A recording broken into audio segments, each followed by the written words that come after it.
Please welcome environmental artist Luan Vetoreti. Hi. How's everyone today? Great. So what we have here? Oh, look, it's the Habs. Nice.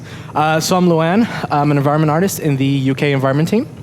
So for those of you that don't know, the UK environment team is sort of responsible for a lot of the man-made environments of the game. So this would be anything like, say, the Habs or hangars, space stations, that kind of stuff, anything we call hard surface.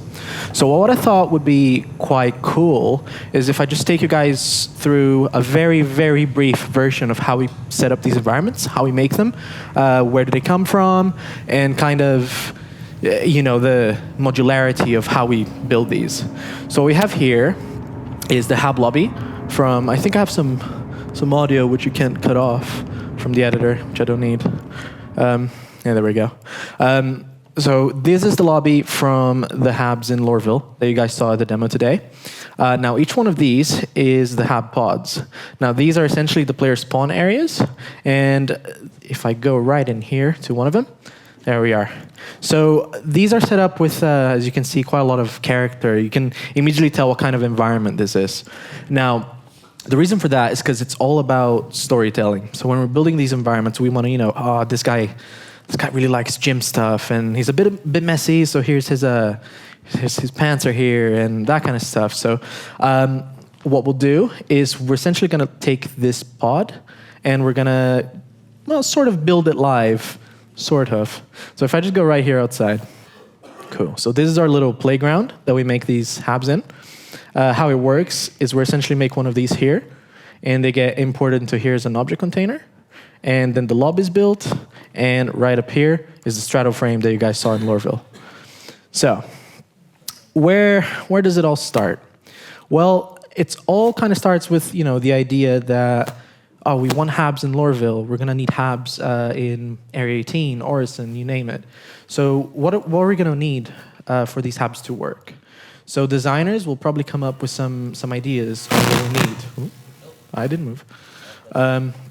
They'll build these out of designer solids. Now, designer solids are these very, very crude and basic geometry that you see here. So you can see this would essentially be one of the Hab modules. So that would be like a kitchen or some sort of storage area. So they'll be thinking about that. What do we need? Do we need modules in here that are going to represent where you can make food? Are we going to need a place to store your guns, a place to store your clothes and that kind of stuff? So basically give us a metric to build the environment in. Then the environment artists are going to take that, and then we're going to start thinking about how we're going to break this up. Now, got a couple of concept pieces here. At the same time as environment art is thinking about how we're going to break this up, concept artists are building up this palette, this kind of, the theming, the ideas of what this place looks like. Now, we know that it's in Lorville, so it's a little bit more utilitarian, it's heavy duty, and you can tell here it's kind of like a place that's being fabricated to be a Hab and put somewhere. So they'll be coming up with these kinds of ideas. So that's the lobby over there, like I saw. And what do those modules look like? What does a kitchen unit look like? So there's the microwave, there's your little fridge, that kind of stuff. So we're going to take this and we're going to start white boxing. Now, I'm sure you guys are fairly familiar with the white boxing, gray boxing process that we go through, because we always talk about that on ATV. And I'm fairly sure you've seen this, but here we have essentially what is the Hab white box. Now, we've taken this, and we've very, very crudely represented it with geometry. And you can see this is another layout with a bed all the way at the back. Hello. All right. So after we sort of start breaking that stuff up, and the artists are taking everything from white box to gray box to final, we're starting to build the architecture of the space. Now, what does that look like? Essentially, everything that you see here is what makes up the Habs. So you've got the modules right here. You've got the bed. You've got these frames, which kind of give it that container feel. You've got what we call essentially the wall pieces and the floor pieces, some ceiling pieces. These here are the props. I'll go through them in a little bit. And this is the facade outside of the Hab pod. So these are very modular. Now, what do I mean by modularity? Essentially, we have to build things to be as reusable and customizable as possible. Now, these have to follow a very specific metric. So if you look here, this piece is about 1 meter in width, and this one is about 2 meters in width, these wall pieces. Now, they have to be built to a very specific metric of sort of like a 1 meter grid, so we can very easily snap them together. So I can show you guys what that looks like right here. And it should just snap right in there. Look at that. Easy.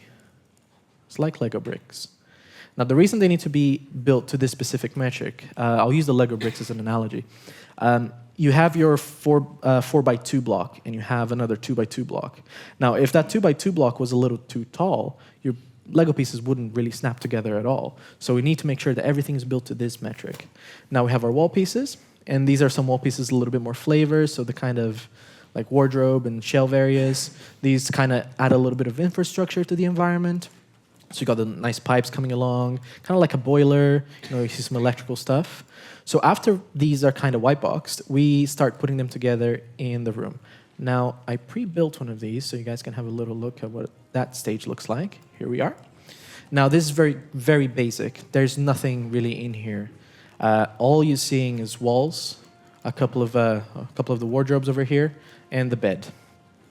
What happens next is we start blocking in some of the lighting. Now, the lighting is really going to establish the mood of the place. It's going to tell you what kind of place this is. Do I want it more of a dingy kind of place where it's, someone quite shady lives there, or really, really bright and warm, like, like a university kind of room.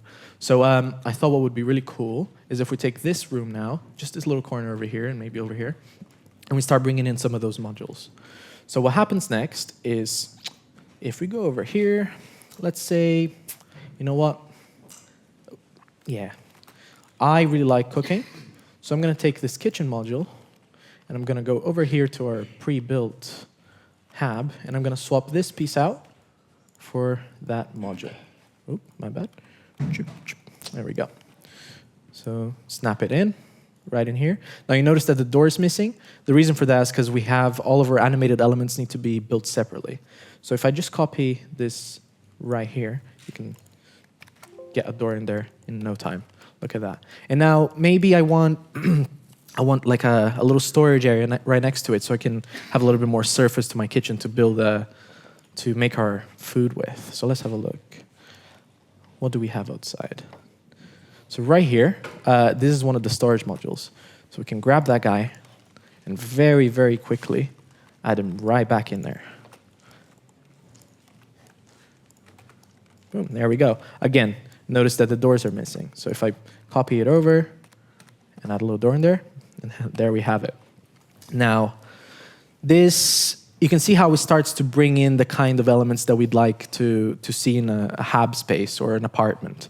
Now, we could have this entire wall be just a bunch of these modules, or it could just be a flat wall. But I'd quite like to keep things a little bit cleaner. So what I'm going to do now is I'm going to start dressing this little area, and then I'm going to move on to here so you guys have some idea of what my little media thing that I'm going to do is going to look like. So props are essentially, well, they're really essential to really building the life and storytelling of the environment. So at this point, we're essentially requesting different kinds of props from the props team to really help out the kind of place that the hab needs to be. So what we're going to need hygienics. So here we have some toilet paper, toothbrush, some toothpaste, some very green toothpaste, little cleaning stuff, you name it, some stationery, a magazine, really fancy looking scissors. Here we are, this boy, a coffee machine. Now, you guys saw Chris make a live coffee on the stage. I love my coffee too. It keeps me going, so I'm going to pop it right in here. Now, when we're dressing these kinds of spaces, we need to think about who's touched this. So you wouldn't have a keyboard so perfectly set right here unless it's you have a very strong OCD or anything like that. But as you use it, it gets moved around. As I use this mouse, it's getting moved around, and I move it here and I adjust this monitor. So what we do is we go in here and we start to just move it around a little bit, just to give it a little bit more character. Someone's touched this. Someone's moved this. So what else can we do? got some more food items over here. Now, I've got some wine, some Big Bennies. Everybody loves some Big Bennies. So let's grab some of these guys, just like that, and this Big Bennies, and let's bring it right in here.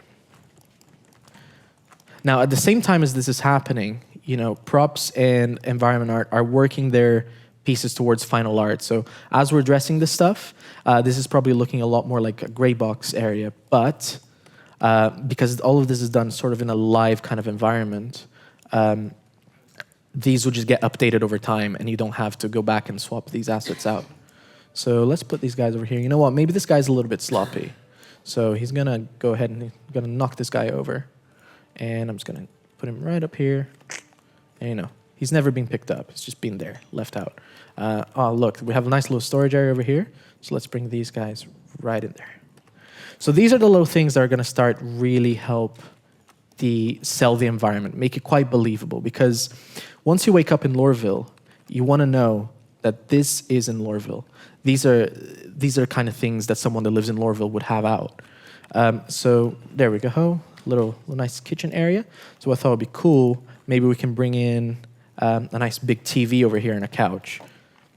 Now, I quite like to play games on my big TV, so I'm kind of mirroring this based on my apartment, but here we are.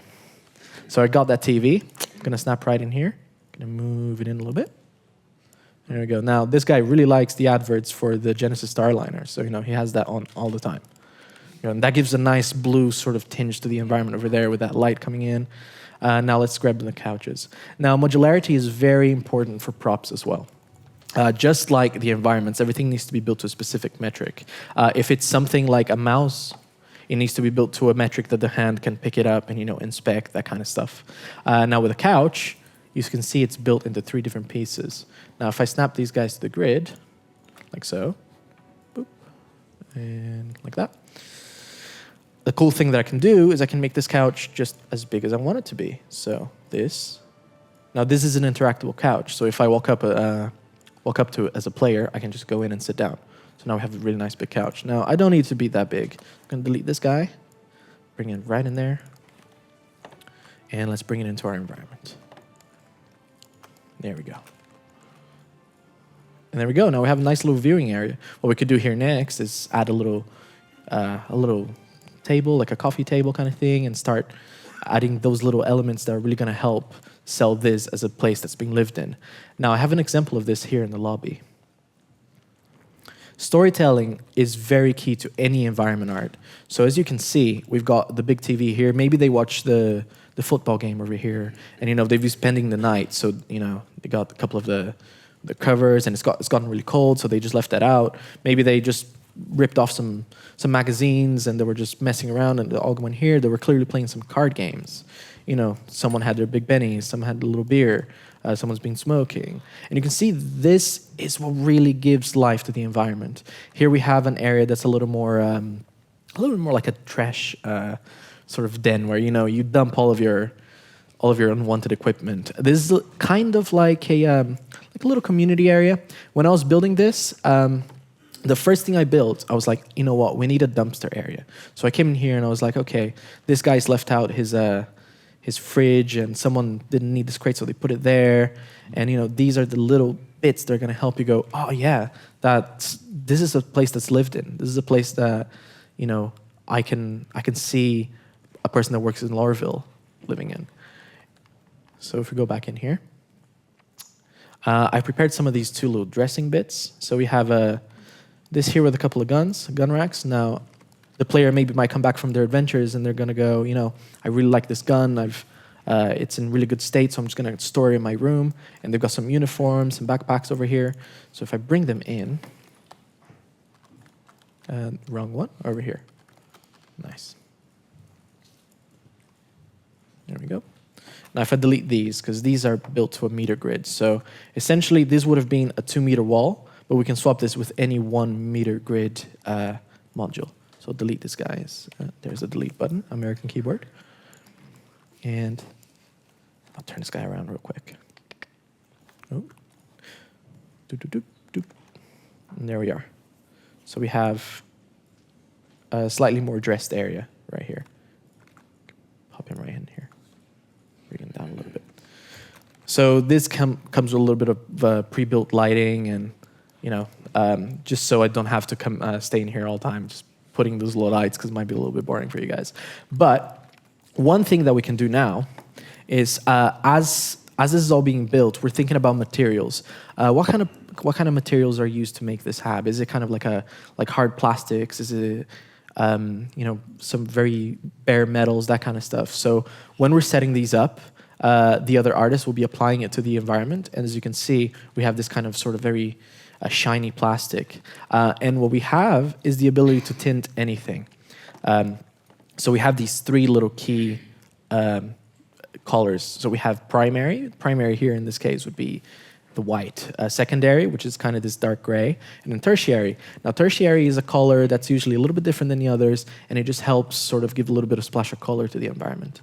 Now what I thought would be cool is if I let you guys pick what color we can put in here. So I've got two colors in mind. I've got pink and orange. So I want you guys to lift your hands up for orange. Okay, now pink. I think orange won, guys, I'm sorry. I can give you a taste of what pink might look like, right? I think my art director wants pink. I want pink. Yeah, he wants pink. So you can see the pinks right in here. And I will swap to orange because, you guys picked orange. And there we go. So we can get a little bit more of an orange going on. And that's, if you remember, more in line with that concept I showed you guys earlier. Now, you'll notice that everything's a little bit got of a green tinge going on. So the reason for that is because when we do the lighting, if we do the lighting with the green materials applied, we do something that's called baking a cube map. Now, that takes sort of the main lights of the environment and just reflect them onto the shiny surfaces. So what we can do is we can grab this environment probe over here, and we just rebake it. And as you can see, now it's all orange and a little bit more warmer. So hopefully soon we'll have some really nice reflections going on. Now, there's a lot of infrastructure that I'm missing, a lot of kind of the little set pieces that I'm missing. So what I'll do, since we don't have all day to build this environment with, is I'll just go over here to one of our pre-built ones.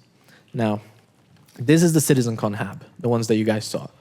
Now, I'm super happy with how this turned out. The team did a fantastic job. And as you can see, there's just so much character to this. You can see this light's flickering, so it hasn't been taken care of. This guy has headaches, so there they are. But he also has a whiskey right next to it. That's a bit dangerous, but living on the edge. Yeah, that's self-medication, that's right. Another part that I really like from the habs, so this, again, everything has to be built very modularly. So it has to fit within a bounding box that's been set before we started the environment. Now, this was actually made by props, but this is the toilet. The cool thing about this place, see if I can quickly jump in game to show you guys. Give it a second. Come on. There we are. The cool thing about the toilet is I can go in here. Look at that. Huh? How about that? Got our little tap, got a little storage area over here, and the shower. Yeah?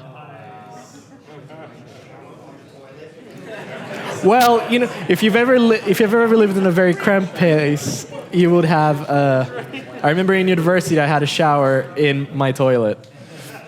Okay, so if I back out into the editor, there we are. So, what is the next stage? What happens after we've done some dressing? Now, this is a very iterative thing. So as we're building these, we're going back and going, you know what? Maybe this wall needs to change. Or maybe we need to add the amount of walls that we're going to put here. Or maybe the bed's going to be different. We don't like this bed. It's not working out. Let's change it. There's a lot of iteration that goes on when we're building these environments. So it's the kind of stuff that you have to kind of account for. And one of the things that happens next, after we've done the dressing, is we hand it back off to lighting and VFX. Now, VFX is going to come in and add these really nice sort of, things that add movement and life to the environment. So you've got all this steam coming off. And if I put physics on, which I can't do right now because the editor will crash, these fans will be moving, and you're going to have all kinds of dust particles and things coming in. And then lighting will get a hand of this, and lighting's job is to really, really compose the scene. So you can see here, after we've done that blockout lighting, they're going to come in and, you know what, look, we're going to add a little bit of a warmer tone up there so you can see that there's a kind of infrastructure going on, or a nice spotlight onto the bed so that you know that this is the bed, this is where I'm going to go as a player. Or some key lights over here to really help sell the kind of surface that we have. I don't know who would like to wake up to some lights over there, but, you know. And yeah, so lighting will come in and really try to finish off that final frame, really help sell the shapes of the models that we've made and the materials that we've created. Now, that's kind of a very, very brief and quick version of how these environments are built. Obviously, it's not that simple and not that quick, but hopefully gives you guys a little insight into the life of an environment artist at CIG. So that's about it for me. Hope you guys like it, and enjoy the rest of the show.